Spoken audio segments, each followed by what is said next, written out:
जीवनको हरेक सङ्घर्षसँगै आफ्ना हरेक पाइला कसको हातमा र कसरी टुङ्गिन्छ भन्ने कुरा कुनै ग्यारेन्टी हुन सक्दैन। यो दृश्यमा देख्नुभएको घटना भरतपुर महानगरपालिकामा रहेको भरतपुर सरकारी हस्पिटल हो।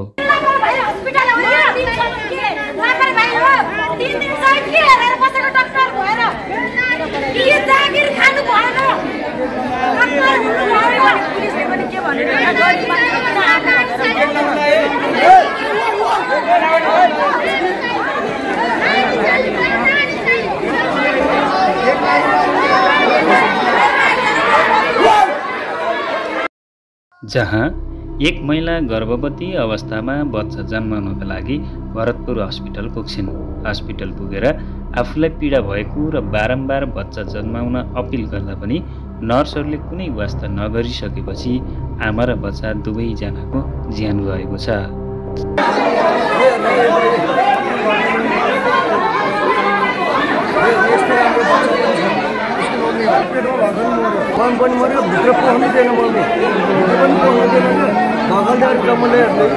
यो बच्चा अर्को आमा सुत्नु मर्दै अपरेसन गरिदिएको अपरेसन गर्नु दिनु भनेको अहिले मरेर आइसक्नु राखेर हेर्ने बच्चा यहाँ छ।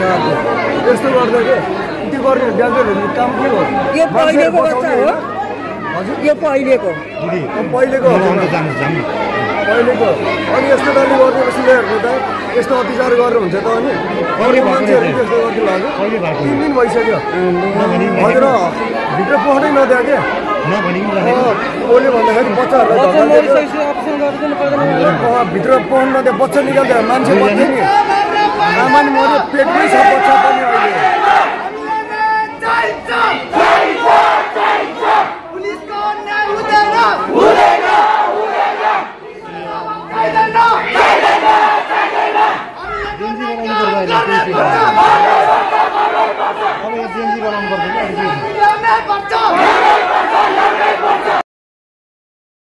ज्यान जाने महिलाका 3 जना पहिले नै सन्तान रहेको र अब चौथो सन्तान जन्माउने क्रममा ज्यान गएको हो।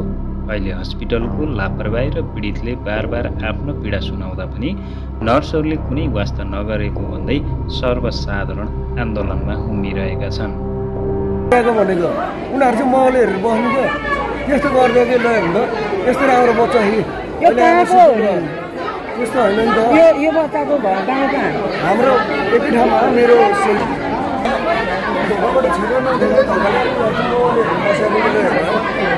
बच्चालाई ढकालिदिने टोक्नै नदिने मुटु बोलिसक्यो भनेर उसले पाउनु होला नि त बिचरा। बोलिसक्यो अनि चिल्दै भएको बच्चा फाल्दै पनि आमा त बच्थ्यो नि हजुर, यस्तोसम्म गरिदिइरहेको। दर्शकवृन्द, आजको यस घटनामा हामी नेपाली गरिब र निमुखा वा एक हात र मुख जोड्नको लागि आफ्नो कोही बोल्ने व्यक्ति नहुँदा पनि यसरी नै ज्यान गुमाउनु पर्ने भन्ने गम्भीर प्रश्न भने खडा भएको छ। हजुरहरूलाई कस्तो लाग्छ? यदि यो भिडियो मन पर्यो भने लाइक, कमेन्ट र सेयर गर्न नभुल्नुहोला। हाम्रो च्यानललाई सब्सक्राइब गर्नुभएको छैन भने सब्सक्राइब गर्न पनि नभुल्नुहोला। आफ्नो प्रतिक्रिया दिनको लागि तल कमेन्ट बक्समा तपाईँले आफ्नो प्रतिक्रिया दिन सक्नुहुनेछ।